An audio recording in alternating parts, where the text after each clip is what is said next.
Guys, welcome back to my channel. My name is Hilary and I'm a medium psychic. And if you're wondering why I am this angle, it's because I am laying in my bed. Just because of the angle of the camera today. Just don't ask. But anyways, this is going to be a continuation of the channeled message that I gave to you guys in part 1 in regards to Yeshua or Jesus and the truth about his life. So I'm just going to get into it so I'm not babbling too much. Like, subscribe, share, do all those things. I really, really appreciate it. I appreciate all of you.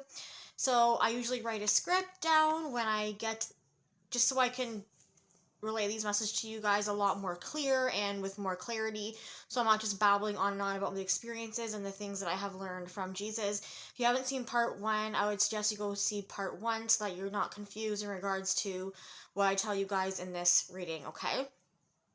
And I also explain how I receive this information and stuff as well. Okay, so this is a part 2 message about Jesus, also known as Yeshua. Yeshua was his name here when he was in his human form. I'm going to speak to you guys about information I have learned from Jesus in regards to his crucifixion and more on his life. Also, this information comes from my spirit guides, as I had many questions about his life here and his crucifixion when I went through my own spiritual awakening. So, Jesus is and was an ascended master when he was here in human form, and he's also a master in spirit, as we all know. Ascended master, if you don't know, are individuals who were formally embodied on the earth and learned the lessons of life during their incarnations here. They gained mastery over the limitations of the matter planes and balanced at least 51% of their negative karma and fulfilled their dharma, also known as their divine plan. So I'm going to discuss the divine plan with you guys in future videos as well, or also known as the dharma. This is just a very long channeled reading, so I don't want to discuss that in this reading, okay? So all of us have the energy of ascended masters in us. All of us embody this energy. And together, this is because together we are all one consciousness. So we are all one. We are all part of Jesus himself. We are all pieces of source, and therefore we have the capabilities of becoming ascended masters. Not all of us are going to awaken in this incarnation right now, in this present moment, in this day and age. Some of us have awakened in other previous lifetimes. Some of us will awake in future incarnations. It all depends on our divine plan, our soul contract, and our healing, our ascension process, okay? So getting into Jesus' life and what I've learned about him. So Jesus actually had a wife, and his wife was Mary Magdalene. They had met each other through a time of being reckless younger people. And similar to us when we are teenagers and how all that excitement from starting to date and experiencing the opposite sex, that was the same type of energy that was between him and Mary Magdalene. This was a time in Jesus' life where he was not thinking clearly and he was acting on his emotions like any other teenager would do. So like I've said in part 1, Jesus had very similar lives to the lives that we lead here today. He was a human and he did experience the human life as well, and he was very much rebellious in nature when he was a teenager. So Mary Magdalene and Jesus instantly knew that they were meant to be with each other when they first met. And Mary did love the rebellious side of Jesus. She liked that side of him, and she was attracted to it. From this relationship, they actually did have children out of wedlock. So they were judged by people to a great deal, and because of this, and when Jesus told his mother Mary about Mary Magdalene's pregnancy, she reacted the way any other mother to this day would act. She was not very happy. She wished that they had been married before they wanted to conceive children. Okay, so, all right. So, Mary Magdalene and Jesus often went into the city, like the city of where they were, to teach the things that they knew about the soul and ascension, etc. So they would often get judged when they were in the city spreading these teachings. I talk about the teachings in part 1 of this. And this was even harder on Mary than it was Jesus. She had a harder time accepting the judgments and the name calling that they would get from people. So the things that they would teach about in the city were often about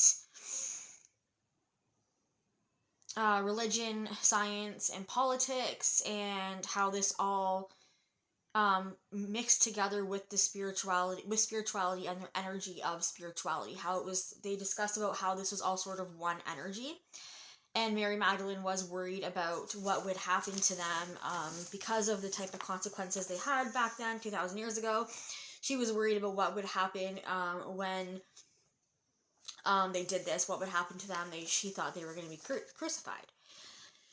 Alright, so his teachings made the people angry, most of the people anyways, and it was hard, and it's still hard for people to accept that everything that we create on this earth was and is an invention from source energy. It's all one energy. So this is one of the messages that he really wanted to convey to me when I was receiving these channeled messages. Through the concepts of duality, everything can be mixed. This is also why darkness and light must be balanced, and this is why we must have the bad mixed with the good. This is also the very purpose that you are here on this earth, is to experience the bad and the good and to discover the truth about our being. Rediscovering yourselves and learning the truth lies within you, and this is why meditation is so important for all of us to do. It is not possible for us to understand ourselves on a spiritual level if we have not understood ourselves in the human form or as a human first. We must learn about our physical bodies and our spiritual bodies and accept both of them together. We must love both the bad and the good of ourselves, of our physical and our spiritual bodies at the same time. This is called the law of oneness. You cannot expect to love others if you don't even love yourself, including the bad with the good, and you must be willing to face your shadows and the dark parts of yourself and love them just as you love the good in yourself. This is where the term shadow work comes from, and where I'm always telling you guys that we really need to work on our healing and work on the shadow parts of ourselves and accept them, okay? So we must also love others unconditionally and love ourselves unconditionally. The separation only serves a purpose for the matrix and ascension. So the separation of us being in individual bodies only serves the purpose of us experiencing individuality as well as oneness. So Mary and Yeshua had 2 children together before Jesus was crucified. After he was crucified, they actually had 3 more children together. And Mary had many different names that we all know her by to this day. Also, Mary Magdalene was also a medium. So before the crucifixion, Jesus went through many troubles. He experienced fear, inner struggles, insecurities, just like all of us do.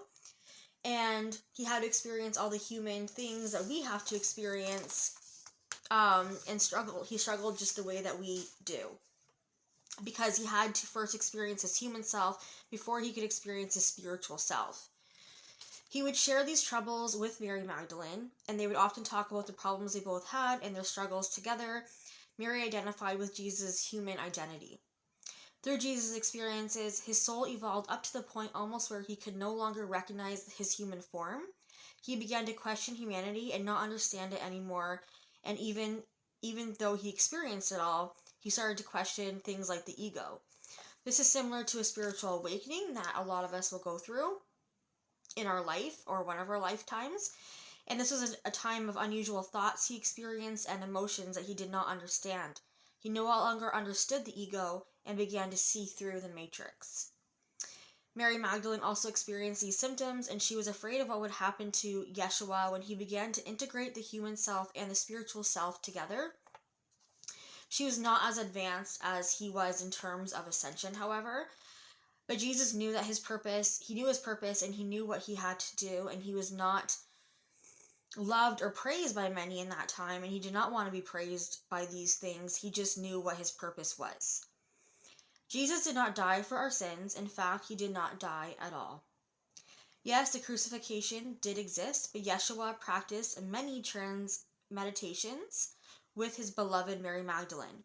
Mary put him into a deep state of trance. They were afraid that he could come out of his trance, but he did not, and the result was that his soul left his body, also known as an OBE or an outer body experience.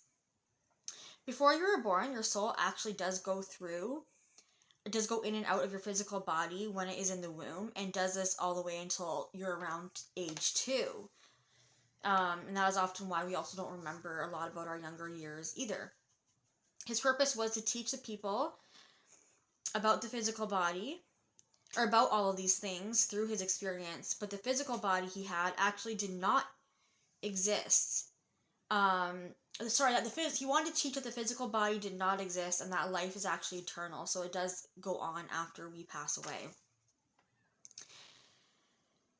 At first, so he instructed Judas at the time to tell the people about what he did.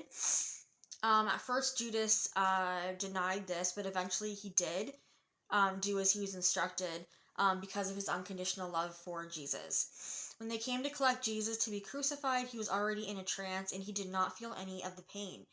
He had already astral projected. He was still able to see his body go through crucifixion and the whole entire process. His astral body was able to still animate his physical body. For a split second, Jesus was able to feel the pain for the very purpose of understanding what pain feels like for us. He spoke and said these words, "Father, where hast thou gone?" After this, his energy was fully drained from his physical body. His body was then taken to a small cave. Mary Magdalene used her gift as an energy worker and healer, and Jesus used his gift as an astral projector to create a new body for him together. This body looked a lot like his other body, but it was not.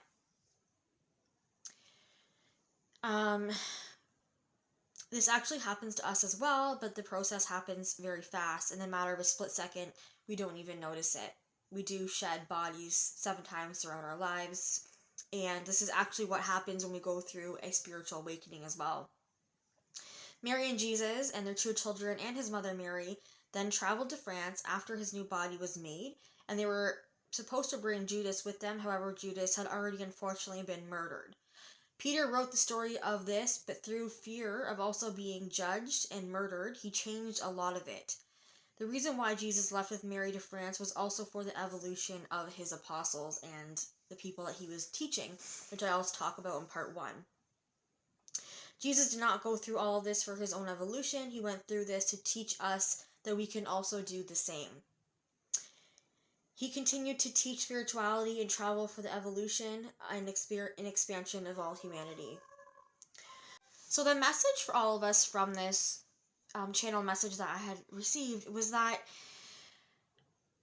we can and should hold space for our desires and our manifestations, because we can to be reborn, okay?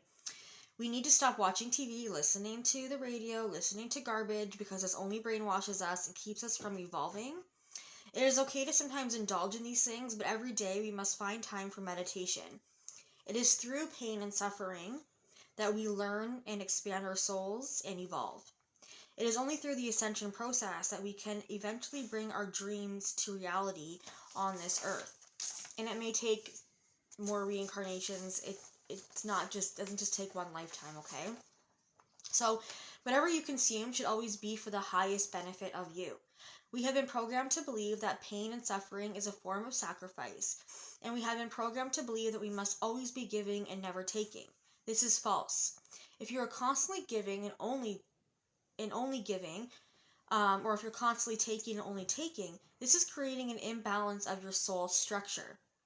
We need to understand that our energies must always be balanced for us to feel happy, to feel alive, and receive and give unconditional love. We need to understand that our energies must always be balanced for us to feel happy and feel alive and receive and give unconditional love. We must always have this balance if you want to continue to evolve and go through the process of shedding the soul and evolving. Through the process of coming back into balance, we may find that things in our life no longer align with us, and through free will, we have permission to set boundaries. Through free will, we can give ourselves permission to heal and go through this evolving process in order to bring to life all of our desires. It is completely okay, up to you how fast or slow that this process goes. What you send out to the universe will always give back to you. which is why it is important for us to evolve and change our beliefs, because what we believe in is what the universe will send back to us. Ask your higher self, ask Jesus, ask whoever it is that you worship to help you heal and remove the blocks that are keeping you from living your best life and going through this process. They cannot help you unless you ask them to. I know this from personal experience. Remember, what you ask for will come to you, but you may have to go through some pain or suffering to get you there. So your guides may send you through some experiences and challenges in order to make you wiser so that you can accept these blessings into your life and accept the abundance that is rightfully yours. Ask in meditation, ask whenever you can, and always, if you want them to interfere with your life, you have to ask them, you have to give them permission. You must give permission because there is the law of free will. Because of the free will, we experience the pain and suffering because we send this out into the universe and it comes back to us. If we do not want to experience this, we must shift and evolve. Find ways to laugh, to be happy, and to be so in love with your life that you can be in a high vibration and send that out constantly into the universe. Reprogram your thoughts every day by using affirmations like I am grateful, I am happy, I am kind, until you eventually believe it. You must believe you are light and love because you are, and you must believe that the reality around you is created by your own thoughts and beliefs. It is time for you to align with your higher self. Okay, you guys, that concludes part 2 of Yeshua's life and what I received through channeling and what I received through my impressions in my meditations with Yeshua and Jesus. And I hope that it helps you. I hope that that's the purpose of this video, is for me to help you and guide you and for you to learn from these messages like I had learned from Jesus myself. If you want to see more of my videos, more of my readings, like, subscribe, share, press the little bell notification so you know when I upload new videos. And I'm very grateful. I'm thankful to every single one of you. And I also wanted to add in, I hate to be salesy, but I did just launch my Crime Time 2 Oracle deck and my Fairies and Angels Speak tarot deck. I think it's tarot. It might be Oracle. I am working on a few more as well right now, but they are now up for sale on my Etsy to be purchased. But I will see you guys in my next video, and I hope you have a wonderful night, day, week, whatever it is when you are watching this. Bye, everybody.